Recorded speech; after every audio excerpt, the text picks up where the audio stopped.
చెప్పు చంద్రన్న, అంత సీక్రెట్ విషయం ఏంటి? అంత దాచిపెట్టుకోవాల్సిన విషయం ఏంటి? ఇంత టెన్షన్ ఎందుకు పడుతున్నావు? చాలా ఇంపార్టెంట్ అయిన వస్తువు ఉంది సార్ నా దగ్గర. ఏంటది?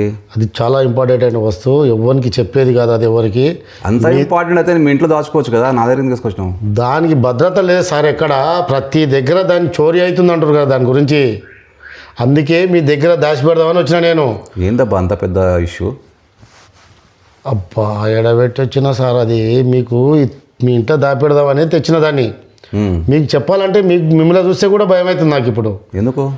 అరే దేశం మొత్తం ఓటు చోరీ ఓటు చోరీ ఓటు చోరీ అని నా ఓటుని చోరీ చేస్తారని చెప్పి నా ఓటర్ ఐడి కార్డుని మీ దగ్గర దాచిపెడదామని వచ్చిన సార్ నేను. అంటే నీ ఓటును నేను కాపాడాలా? నా ఓటు మీ దగ్గర ఉంటే భద్రంగా ఉంటుందని నా నమ్మకంతో మీ దగ్గరకు వచ్చిన నేను. నిజంగానే ఓటు చోరీ అవుతుందా? ఓటు చోరీ అవుతుంది కదా సార్. దేశం మొత్తం యూట్యూబర్లు, సోషల్ మీడియా, పేపర్లు అల్లా కొల్లలం, రాష్ట్రం దేశం మొత్తం అల్లా కొల్లలం అయిపోతుంది. ఓటు చోరీ ఓటు చోరీ ఓటు చోరీ అని.